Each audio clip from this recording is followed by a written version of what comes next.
I'm going to tell you guys my whole roofing career while we get paid. All the way back from 1987 when I moved out to like 4 years ago. I'm going to bring up some, I can't tell them all in one night, but what was the funniest one? We were in, oh yeah, I remember. So when I come back in a second, I'm not going to turn this down. Somebody remind me of St. Lawrence County Jail. Appreciate it. Just taking care of business so I can ramble on. For the VA was trying to call me, but they just give you that generic, and I'm not sitting on a line forever, man. Just give me the oxy motherfucking cotton. No apologize. What's up, Dave? What are you doing hitting on D. Anderson? Freaking weirdos. Find a website for that.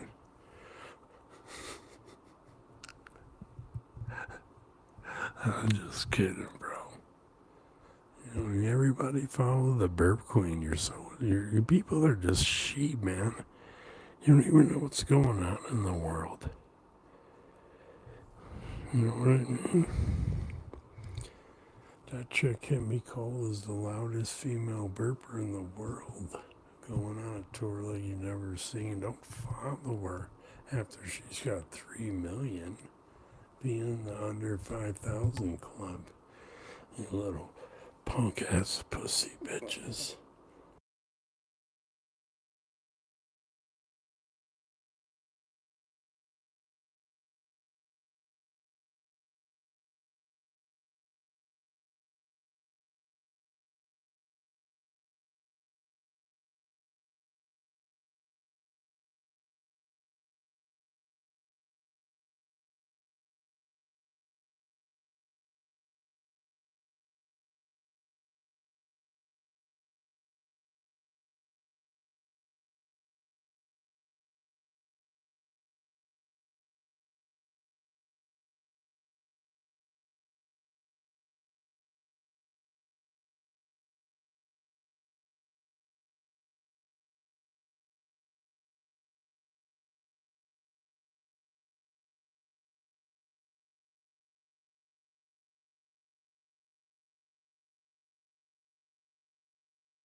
I'm gonna have to go on live on TikTok at night now.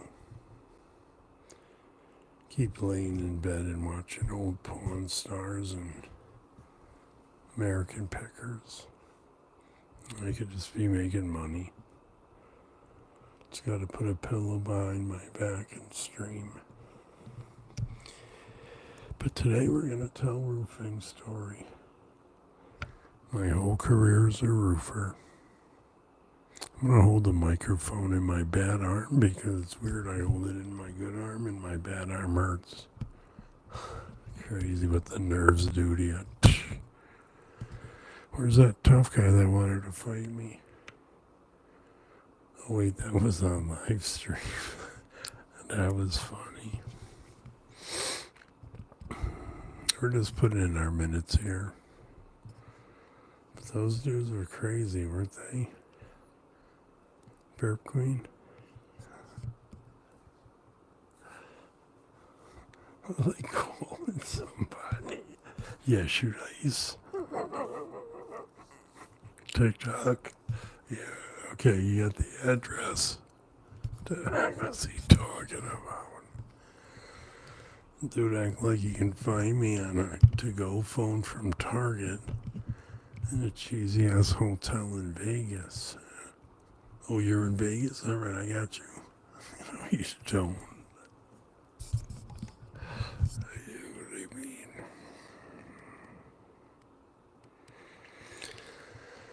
We'll go see them later on.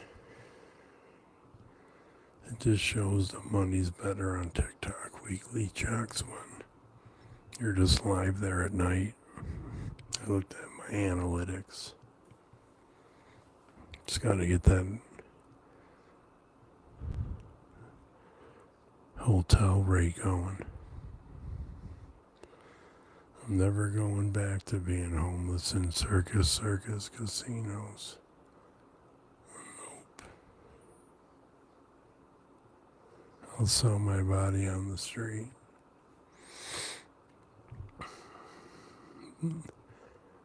D. Anderson knows what that's like. Ripping on a new shoe crew member. I do apologize, D. Good people.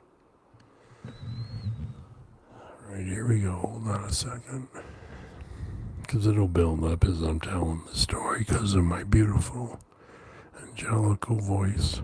Give me 2 minutes to smoke a bong. It's good to be back.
The story of my life.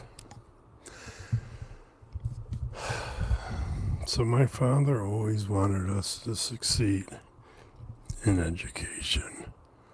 Really smart guy. I watched him get his master's degree in night school and do his homework on the kitchen table every night till midnight.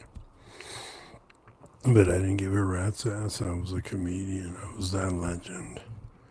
And he just couldn't hold his kids down.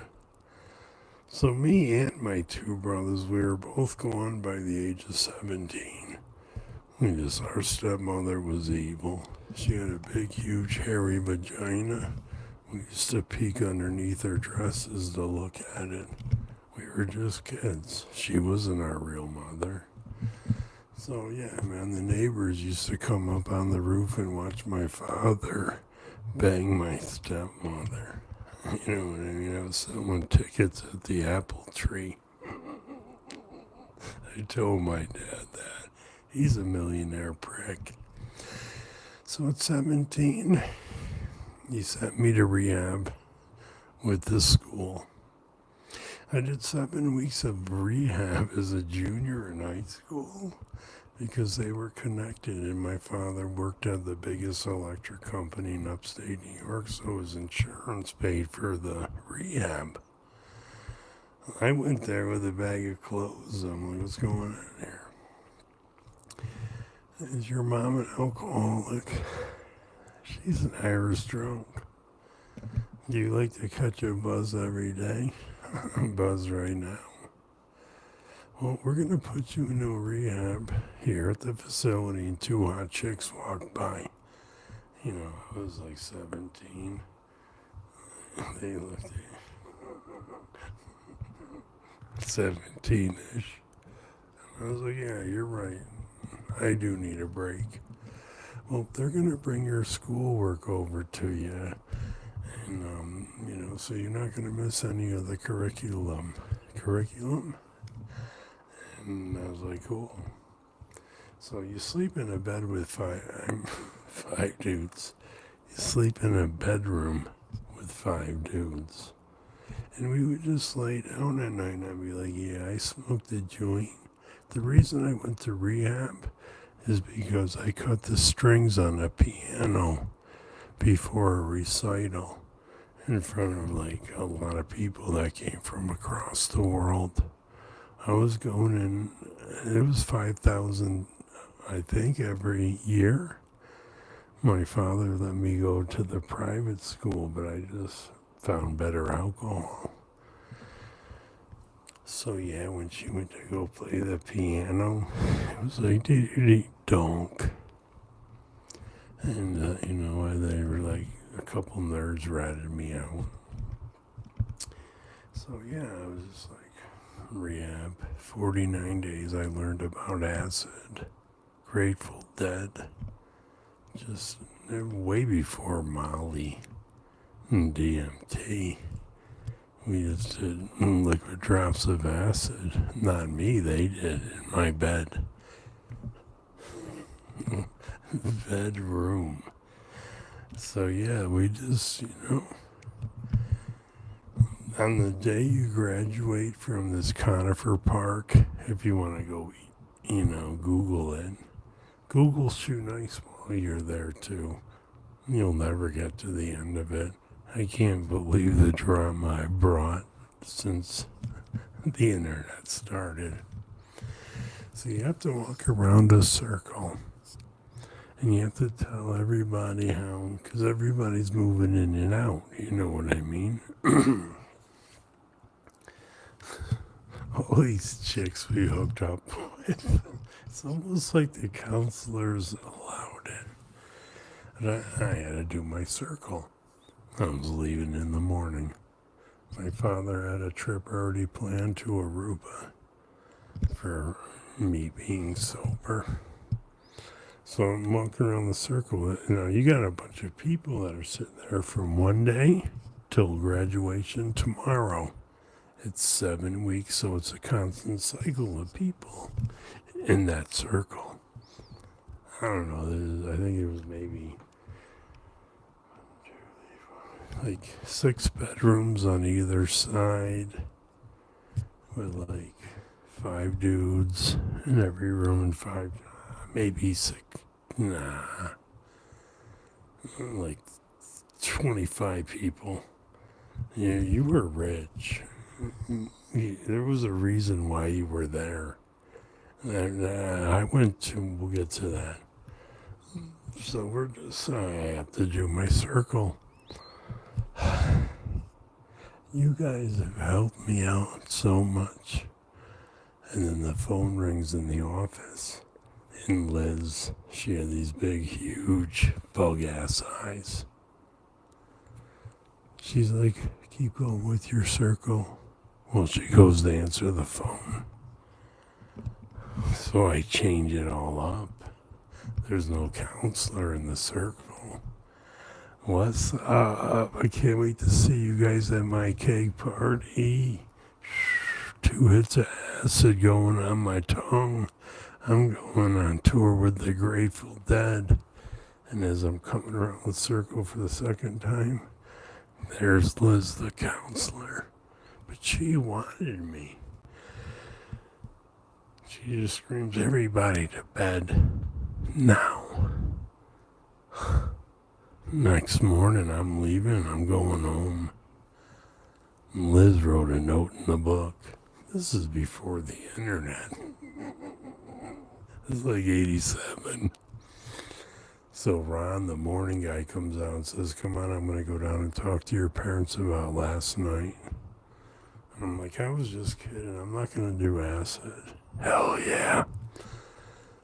Some kind of an angel came down from heaven and got on the intercom and said, John Baker, because there's 270 people in an AA meeting waiting right now.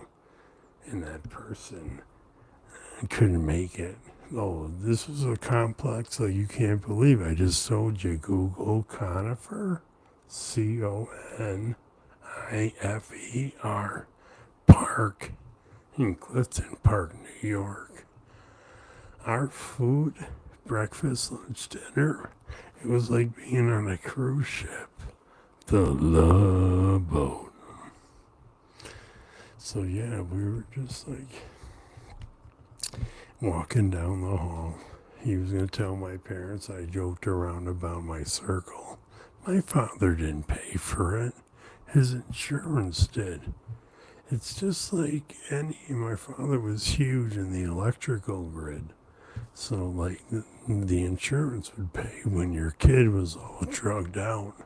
But I wasn't even drugged out until I got out. So, like, he came up to me and he's like, you smell like alcohol. And I said, do I? What do you want to fight? Because I was arrested and he tried to spank us back in the day and we all laughed. But me and my, older brother are badasses. My little brother, I guess he can slap box, but he needs some help in a real fight. So he said, yeah, I'm going to move out. He goes, you ain't got the balls. I said, watch this. And I packed up a few items of clothes because I knew my brother was a roofer with the other dude that lived with him. And his other brother was a cook. And it's so funny how that cook runs into me at county jail. So I knew I had a place to go. I said, hey, everyone, Shoenice again. Watch this. And I'm walking out through the dining room area, the kitchen. My stepmother's sitting there. She's evil. She still is to this day. They're millionaires. He's a dementia patient. She's like fighting money over with my little brother. I don't even care. Don't give me $1. I feed the homeless forever. I fed the homeless and went homeless. I hate money. I just need a house with a yard so I can rescue some doggies. And then I'm going to turn them doggies into voices. So I'm just going to be like 67 angry grandpa. The oldest dude on YouTube relevant. that ever went that age. I'm going to beat that. I'm going to be with a camera set up on a tripod in Mart Simpson voice, Rocky Balboa. It's just going to be some dogs. It's tough to go to a rescue because you want every dog. But if I get enough money in 2025, 2030, we'll rescue every dog in a shelter at once. So they're all in the cages, smelling each other. You can see it. They have orange cards at this one rescue on TikTok. And they bring the orange card, and the doggies see that orange card is going to bring them to freedom, for a little while. So yeah, that's what we're going to do. We're going to rescue dogs, smoke fat blunts, and just sit on the back porch and rock the life away. So I move out. This is no cell phones, no nothing.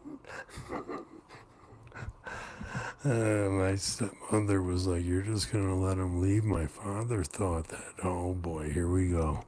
Now we're going to have to go into child support. So I get to the end of the driveway and I'm like, shit, I don't have a ride. I knock on my brother's window, my little brother. My older brother moved out, the year before. I said, "Bro, call Kevin." And he's like, "All right." So Kevin comes down, picks me up, brings me to my brother's house. His apartment, we all go upstairs and burn a joint. Now Dave and John, the cook from the jail, and Dave I've known forever, just through my brother. Billy French lived there, but he moved home, the owner's son. So I moved into that bedroom. So it was me, my brother, and Dave on the roofing crew, and his brother. And I'm just like, they're away at a funeral right now. So my brother, he's owning the whole house with his girlfriend and his ferret. We lost that thing for like 2 days. It was underneath the mattress. He made himself a condo. So yeah, I got the little bedroom. We're just chilling. He's going off to work. I'm just chilling. Dave and John come home and they're like, "No, we can't have two shoeies in one house." And I'm like, "I was just going to say the same thing about you guys." And my brother's like, "Yo, he's just going to roof with me and we'll pay rent." And somebody had just moved out. Old Billy went back home. So of course they wanted my money.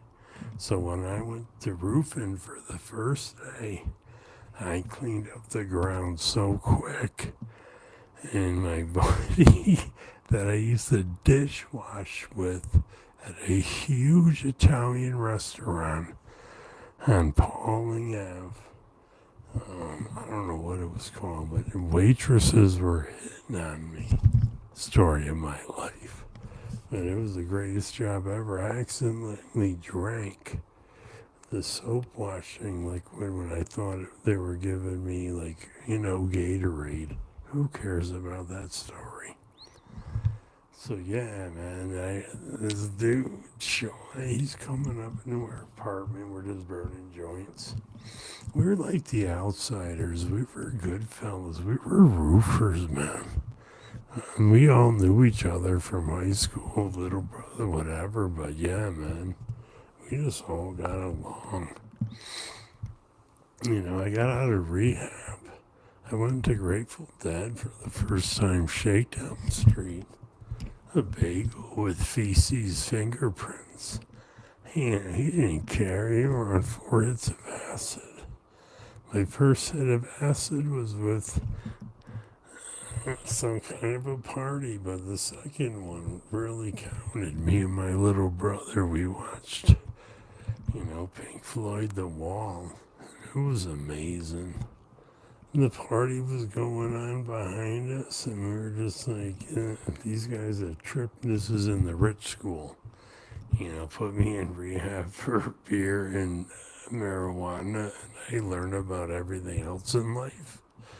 So me and my brother, we're just two lost souls living in a fishbowl, year after year, fucking tripping, driving down the highway. My stepmother never seen when we clipped the curb, because it was always parked on the right in the garage when she got home. And then she came out one day in her work. She's like, oh my God, somebody hit my car and took off. We're just two lost souls living in a fishbowl. So either way, we become good friends. We're just roofing. I'm like, all right, I'm a beast, they're going to fire that dude. And I said, don't fire him. I'll quit. And Billy's like, all right, we'll hire him back. Because we were hanging out. And he came up and said, I got fired because you work too hard. I said, I'll quit. The outsiders. We were good fellas. If I catch you smoking a pack of cigarettes today, you're all done. Patrick Swayze. If I catch you carrying more than 2 bundles of shingles on your shoulder. Seen a dude do 7. I did 4, but they were 3 tabbers. They weren't the architectural shingles. Yeah, so we all sound the old crazy. Hold on a second. Oh, Kimmy Cola, are you here? Just gonna knock these people off here. You know what I mean? Just talking too much or telling stories, bro. Okay? So either way, I'm not reading your comments. I can't even focus. But people with paragraphs, that's as big as my stream. I'm on a mobile phone. I'm on the run from them, Crazy people. Yeah, paranoia. You have no clue.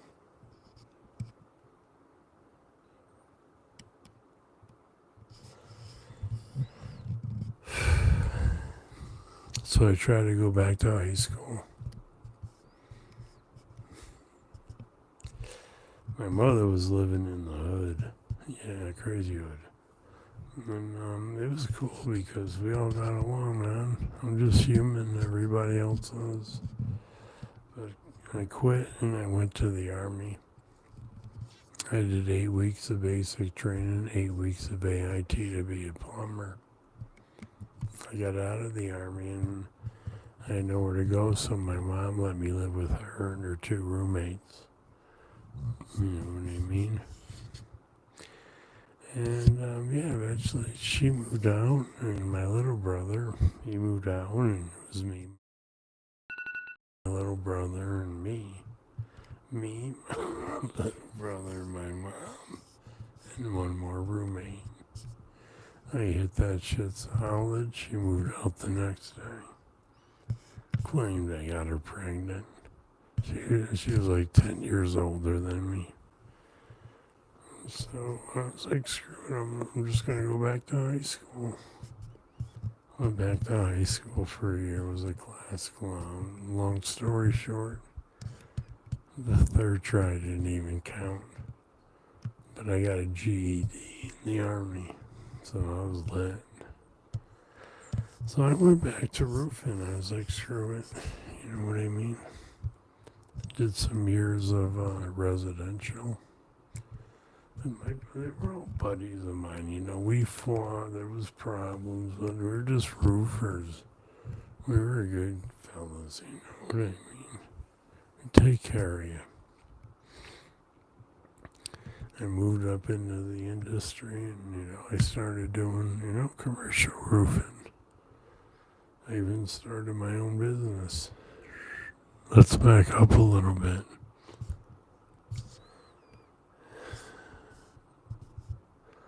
So yeah, we were just roofing.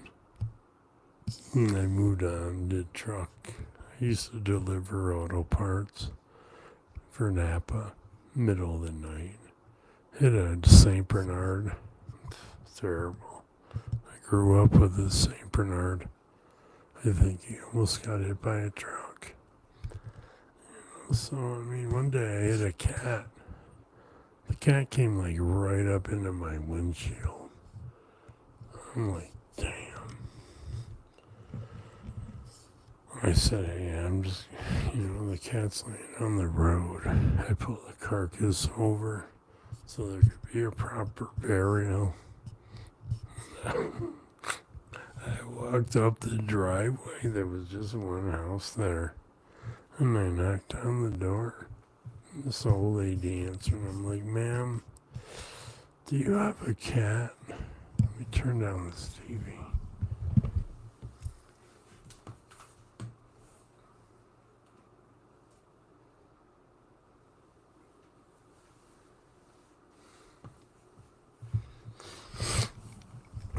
Terrible what happened in Baltimore.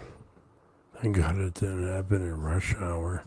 Everybody that died was just working on the bridge. There's hazardous materials on a bunch of the containers. It's terrible. Either way, I'm a construction guy, so yeah, man. 6 dudes doing that nightly $80 an hour shit. Got plunged into the, Baltimore Bay. Up yours, dick. Alright, so either way, back to roofing.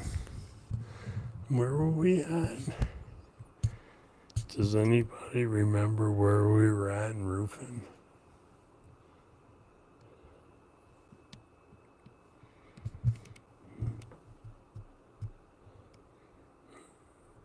I can't read with a pinned comment.